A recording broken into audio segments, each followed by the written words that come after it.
اس لڑکی کے والدین نے اس کی پرورش کی, اسے گریجویٹ بنایا, تعلیم کے اوپر خرچہ کیا, تو مہر ملنے کے بعد اس عورت کی وہ اپنی جائیداد ہو جاتی ہے.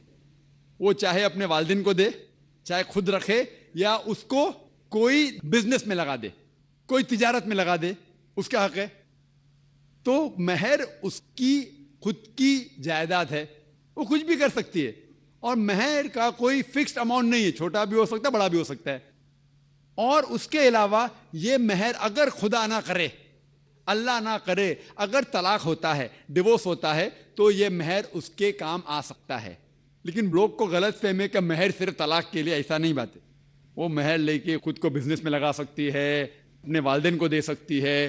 اور جہاں تک کہ اس کا خود کا سوال ہے, اسلام کے اندر جتنے فائنینشیل ایسپیکٹس ہے خرچہ اس کا, شادی کے پہلے ذمہ داری ہے اس کے والد کی اور اس کے بھائی کی, شادی کے بعد ذمہ داری اس کے شوہر کی اور اس کے بیٹے کی. آل فائنینشیل ایسپیکٹس, لاڈجنگ, بورڈنگ, کلودنگ, کھانا پینا, کپڑا, سب اس کو کمانے کی ضرورت نہیں, یہ حق ہے مرد کو دینے کا.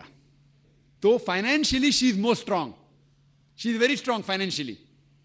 جہاں تک کہ مالی حالات میں اسلام میں عورت کا درجہ بہت اونچا ہے.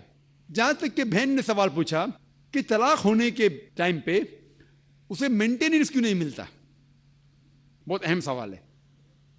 پہلے ہم یہ جان لیں کہ جب اللہ سبحانہ و تعالیٰ خواتین کو اتنے حقوق دیے, حقوق دینے کے باوجود اللہ سبحانہ و تعالیٰ عدل کرتے ہیں, جسٹ ہے. کیونکہ جب بھی طلاق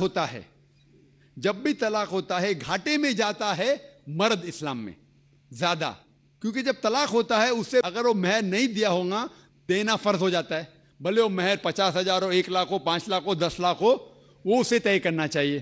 جب مہر دیتا ہے تو عورت کا نقصان کچھ نہیں ہوتا, اور طلاق ہونے کے بعد آدمی بھی شادی کر سکتا ہے, عورت بھی شادی کر سکتی.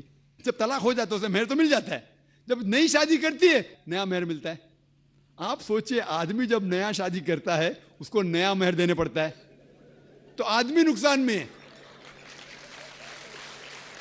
اگر آپ یہ کہیں گے کہ طلاق ہونے کے بعد آدمی مینٹیننس بھی عورت کو دے, تو ہم کہیں گے یہ اللہ سبحانہ و تعالیٰ حق کے نہیں ہے, نعوذ باللہ, ایسا کر ہی نہیں سکتے. نہیں تو مجھے لیکچر دینے پڑیں گا آدمی کے حقوق اسلام میں. میں اکثر تقریر کرتا ہوں عورتوں کے حقوق, لیکن جو لوگ اسلام کی بنیادی بات کو نہیں سمجھتے انہیں یہ غلط فہمی ہے کہ عورت کا نقصان ہو رہا ہے. عورت کا نقصان نہیں ہو رہا ہے, اور عورت کو کچھ بھی اگر چیز کی ضرورت ہے, جیسے میں نے کہا, آدمی کا حق بنتا ہے کہ اسے دے.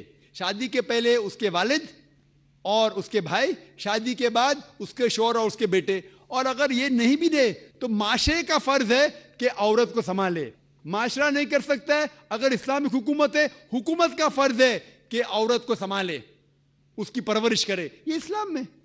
لیکن اگر آپ اس کے بعد کہیں گے طلاق ہونے کے بعد آدمی اسے ہر مہینہ اور 1,000 روپیہ دے, 5,000 روپیہ دے, تو یہ آدمی پہ ظلم ہوئے گا. لیکن جو مہر طے ہوتا ہے شادی کے پہلے نکاح میں, کیا مجھے چاہیے 5 لاکھ روپیہ, اسے وہ سنبھال سکتی ہے, اسے کوئی تجارت میں لگائے اور اس کی آمدنی لے سکتی ہے. اگر کوئی شک ہے کہ ہو سکتا ہے میرا طلاق, کبھی بھی شادی ہوتی تو طلاق کا گمان تو رہتا نہیں دماغ میں کہ طلاق ہونے والا ہے, ہو سکتا ہے. لیکن اس کے لیے اسلام نے اسے الحمدللہ کئی چیزیں سے حفاظت کی ہے. تو مہر جو ہے اسے کئی فائدے ہیں, اور اس کے باوجود حدیث محمد صلی اللہ علیہ وسلم کی کہ اگر کوئی آدمی اپنی بیٹی جس کا طلاق ہوتا ہے اس کی حفاظت کرتے تو بہت ثواب ملتا ہے. تو اسلام میں جو طلاق شدہ عورت ہے اس کے لیے الحمدللہ کئی طریقے ہیں جس سے اس کی حفاظت کی جاتی ہے.